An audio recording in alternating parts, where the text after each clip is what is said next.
Protect your DNA. BioPQQ can promote formation of new mitochondria. Infowarsstore.com.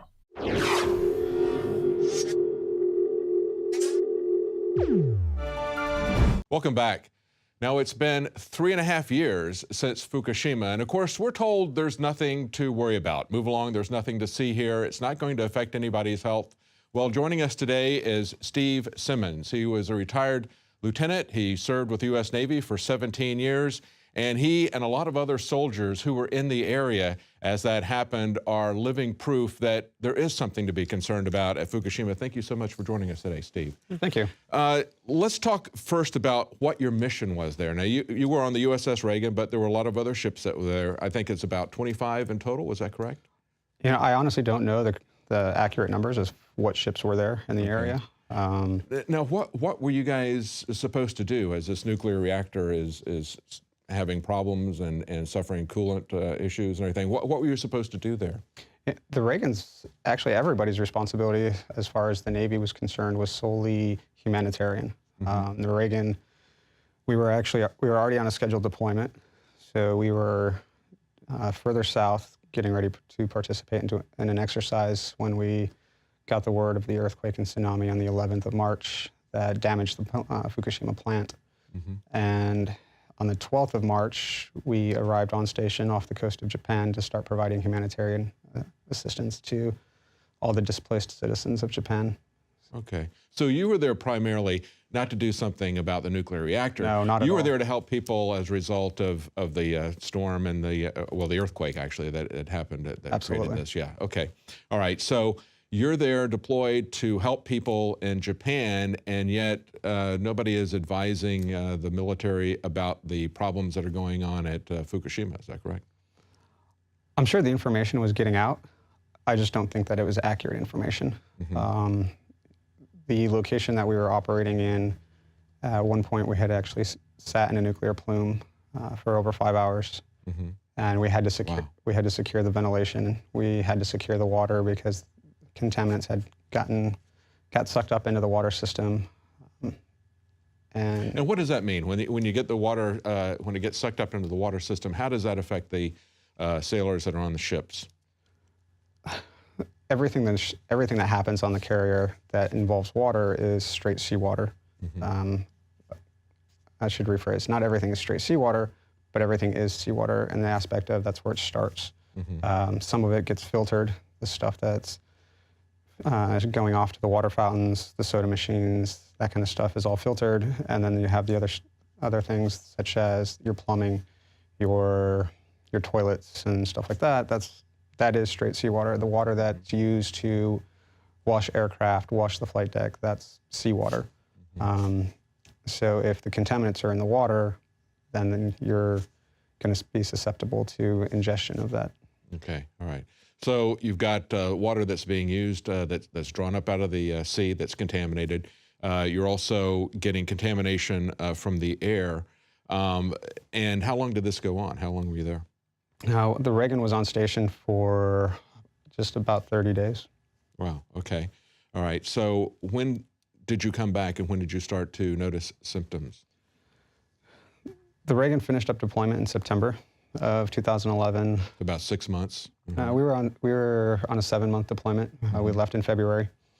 So we arrived back in the States the beginning of September, and that's when I actually transferred from the ship. I transferred out to DC. I was starting a new job, working there in Arlington, and it was the latter part of November is when I started feeling symptoms. I wasn't sure what was going on. The first thing that happened, I was driving to work. Anybody who's familiar with that Arlington area, I was driving down Route 50 heading into work, and I had just passed through a stoplight, and the next thing I know, I'm driving my truck up on a curb. So I briefly blacked out. I wasn't sure what was going on. I started to feel, honestly, I thought it was kind of a flu, maybe a flu virus or stomach bugs or something going on. Figured a few days it would be gone. After I finally got to work, I called my wife and explained to her what happened. She called my doctor there out in Fairfax and scheduled me an appointment. They ran a bunch of labs, some minor abnormalities, but nothing that could lead them in any direction. So eventually they sent me off to the infectious disease clinic up at Walter Reed. And kind of the same thing there, bunch of labs, really nothing coming back that would give them an indication of what was going on. Did you tell any of these people that you had been at Fukushima? I did. In fact, it was by January, so this was November, end of November into December, and then by January, I was actually admitted for the first time into Walter Reed. I was having uncontrollable fevers, severe night sweats. I had dropped initially between 20 to 25 pounds. Wow. Some of that I managed to get back, but I still struggle with that today to keep it.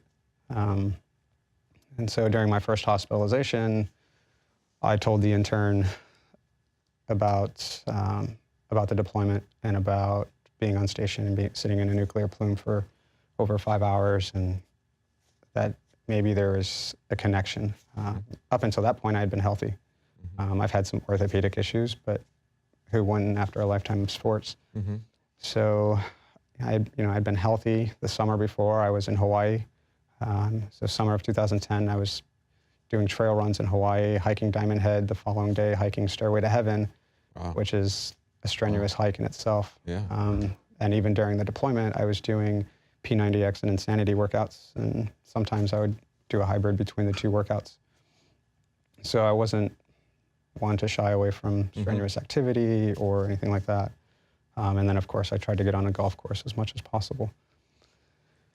So when I finally brought it up in January to the intern, the first thing he said to me, he blew it off right away. He immediately said, well, if this was radiation, you should have seen symptoms long before this. This is less than 1 year after the incident occurred. Yeah. And I'd already been frustrated at that point. So my initial response back to this intern was, I'm not a doctor, but you should go back to med school because you obviously know nothing about radiation. Look at history, look at what happened with Chernobyl, look at all the individuals and patients who had developed cancer 20, 30 years after Chernobyl happened. And you're going to sit here and tell me that I should have seen symptoms long before 1 year. And the timing is going to be dose dependent, of course. Absolutely, and it's also going to be dependent on the individual's genome.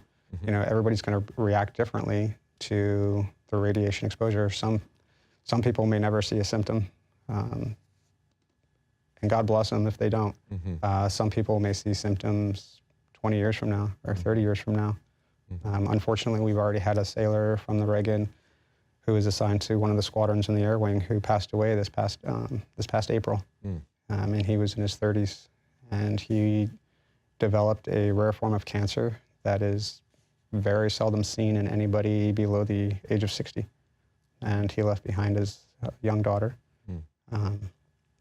And at this point, everybody still fights to get acknowledgement that radiation was the catalyst. So as it stands right now, you're not really getting any acknowledgement from the VA. They're not going to tie this to your time there. They're treating the symptoms, but they're not going to talk about it being tied in any way to radiation exposure. At this point, nobody's making the connection.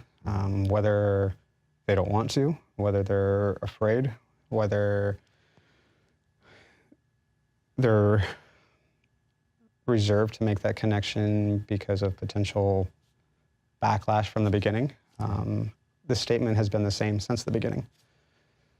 Now, we were talking just before the interview, and you said that when you went to one doctor, he made it very clear to you that he was not going to go towards any kind of diagnosis about it being nuclear. Is that correct? And you had other indications that there's an awareness. They certainly know what the situation is, and they just don't want to even talk about it. Is that correct? Or? There's plenty of awareness out there about this. When I first got to the VA, one of the doctors I had seen, aside from getting past the introduction of who we were, one of the first things that was said to me was, I can't tie this to radiation, so don't bother to ask. His mind's already made up. Correct. Yeah, exactly. And he's gotten a memo or something. I feel like that's, but I feel that's the case. I feel like there's something circulating, whether a memo, whether it's Isn't that interesting that you go to a doctor and he would tell you right off the bat? Correct. Okay, I can look at you, but I'm telling you right now, I can't go in this direction. I can't tie it to a particular thing. They've already got a preconceived notion about where they're going to be allowed to go and where they're not going to be allowed to go. Correct. And one of the other doctors I had seen during the course of the last 3 years and diagnostics and trying to figure out exactly what's been going on, I had brought up, again, the radiation, and I've brought up the fact that there's one condition that just about all of my symptoms fit into, which is chronic radiation syndrome. And the doctor responded with, we don't want to go that way because we want to look for something that we can treat. Mm-hmm. Mm-hmm. I understand that. I understand that doctors want to find something that they can treat, but at the same time, everybody else needs closure. Everybody else needs to know what we're dealing with, why we're, why our... Well, I guess the thing that concerns all of us is so many times we see this, whether it is your particular incident or just the general health effects of Fukushima as it works its, the radiation works its way through the environment. The fact that they want to downplay the health risks of that, the fact that they want to downplay the health risks of vaccines or of fluoride, things that certainly something could be done about it. They continue to put those, and of course, with the radiation, to inform people of what the risks are, let people take their own precautions, and yet they want to pretend that it doesn't exist, and they would rather just treat the symptoms, treat the cancer, rather than addressing the root cause of the cancer, where it could help somebody. That's what we see over and over again. Correct, and it's rather frustrating. It's frustrating to myself. It's frustrating to everybody else who's now suffering. There are individuals out there who are in very similar situations to myself, where they just start having this progressive muscle weakness that starts in their legs and starts to ascend. There's individuals out there who have developed different forms of cancer, leukemia, children of service members now born with birth defects because of their service over there. And I guess my frustration with it is my situation's different than theirs. And when I say it's different than theirs, I did just about 17 years in the Navy. I had the honor to do that with pride, and I also had the honor to be able to retire, though medically, not the way I wanted to go out the door. I wanted to be able to do 30 plus years in the service. A lot of these other individuals who are suffering, they didn't have that privilege. They didn't have that time to do. They did, some of them 3 years, 4 or 5 or 6, and they didn't get the honor and privilege to get a medical retirement. They've gone out the door with nothing.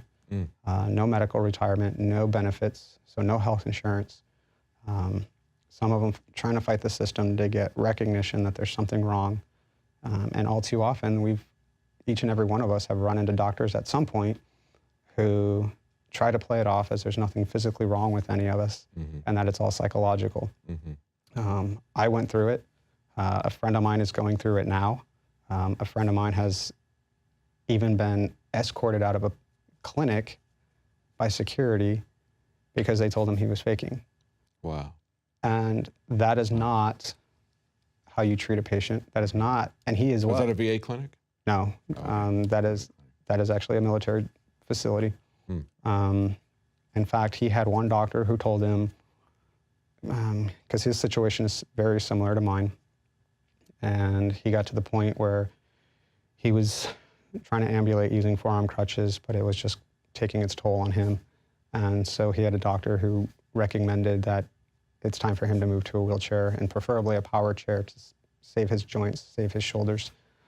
And when he went to get fitted for a chair, there was another physician in that clinic who didn't see eye to eye on things. And she made it a point, this doctor made it a point to say, you don't need a chair, you're faking, and you need to leave, and then called security and had him escorted out of there. Wow. I don't know what's going on. I don't care who the doctor is. Yeah. But at what point can there be something said or done that would make a doctor go against a Hippocratic oath that they took? Yes. Not to cause further harm to a patient. Yeah, that's amazing. And it happens every day. Wow. My friend has also had other doctors who have told him that they've made a conscious decision not to align themselves with the doctors who are trying to convince everybody that it's all psychological. So I'm smart enough to read between those lines. Yeah. And everybody else is smart enough to read between the lines that says there has been something said at some point by somebody that either A, we need to just make this go away, or B, we need to keep this out of the press, keep this out of the limelight. Yeah.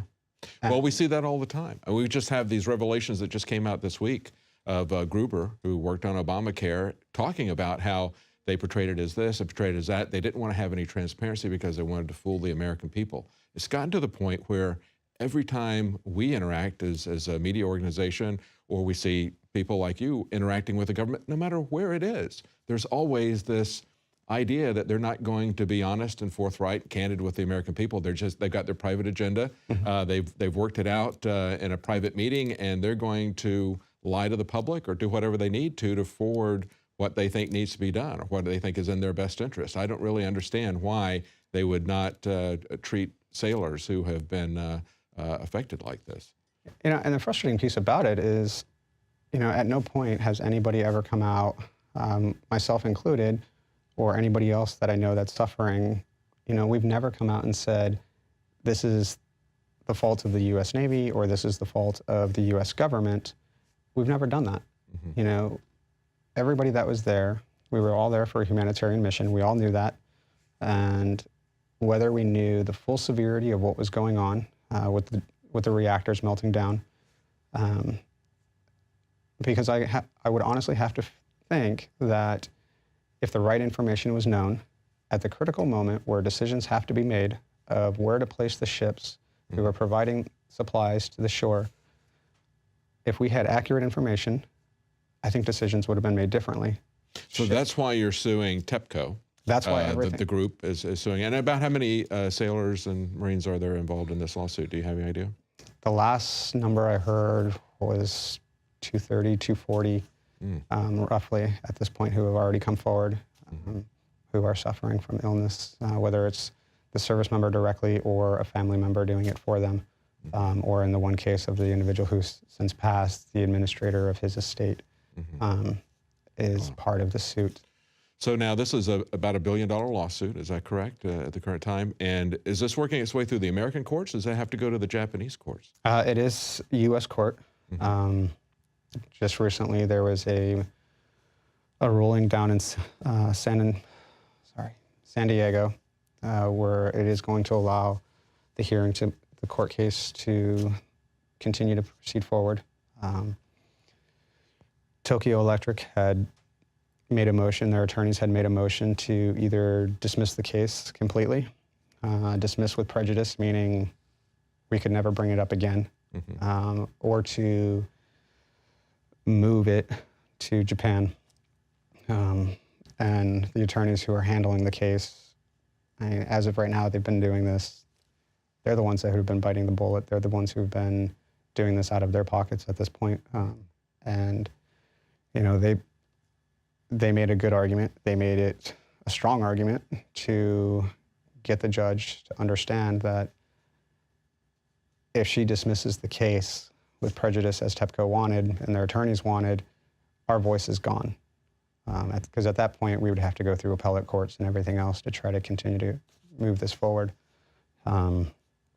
And they also, the attorneys that are handling the case as well, they also made a motion to add additional defendants, such as GE, who was the original designer of the plant, who knew that there was faulty equipment going into the plant when constructed, which... And along those lines, the former head of the Nuclear Regulatory Commission said after Fukushima, he said, we ought to shut down every single nuclear reactor in the United States because they have that same inherent design flaw that could possibly cause this to happen. So it is something that is a massive cover-up of both the reactor design as well as what was going on there, as well as the aftermath, because we've seen people, notably the man who was in charge of the cleanup, has died, and of course they said had nothing to do with that. You know, I think it was a cancer that he died from. And there's also been a report that surfaced, I don't remember how long ago, there was a report that surfaced talking about the increase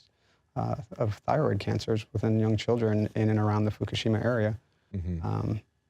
So there's obviously a problem. There's obviously... Well, we're nearly out of time, but before we leave, I was just curious when you mentioned the thyroid cancer. Did they do anything on board ship to ameliorate the exposure to that you might suffer from water and other things, other than just battening down the hatches when that you were in the radiation plume? The only thing that really happened for those who, the air crew who were flying ashore, taking the supplies from the ship to the shore, they were given KI tablets.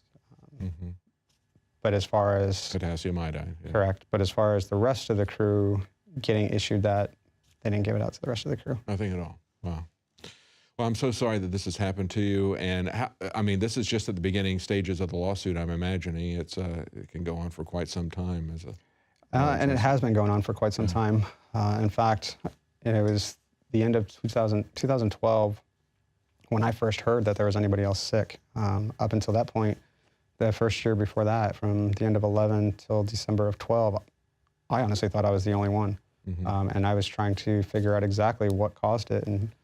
And once I found out that there were others involved and there were others sick and suffering, that's when things really started to make sense. Because up until that point, you know, with the things that the doctors would tell me and the things that they weren't telling me, you do get to the point, you know, at some time where you're kind of questioning, well, was that the catalyst that triggered everything?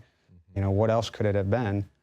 And to know, as unfortunate as it is, that there are others suffering, at the same time, you know that you're not alone and you're not the only one going through this.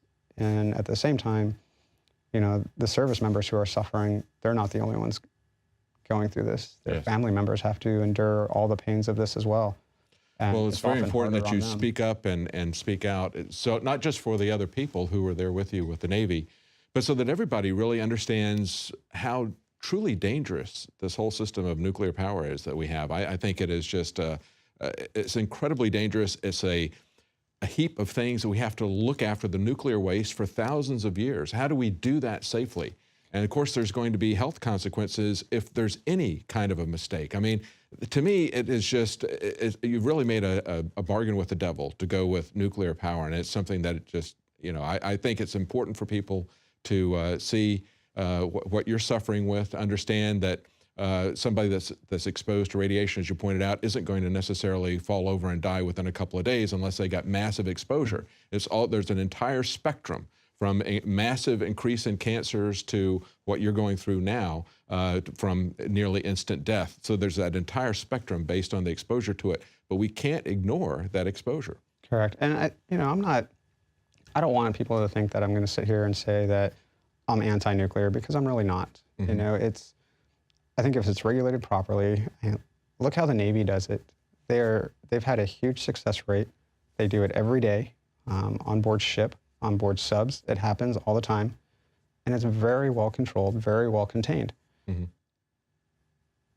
If the rest of the world or other individuals would get on board and either try to take what works from them, what doesn't work for them, and even implement that into their own plants, things may even get better, things may change. I recall reading an article before about, I wish I knew the president's name. I understand what you're saying. I would put myself firmly in the anti-nuclear camp, because I'm concerned about the long-term disposal of the wastes, and that's part of what we saw happen at Fukushima.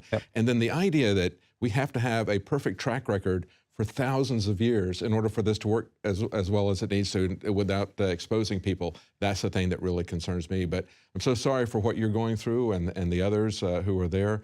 Thank you, though, for speaking out about what's going on, and hopefully the additional publicity will help you get some additional help through the VA in the meantime, and I hope that this lawsuit goes through your favor. Thank you so much, Steve. Thank you for having me.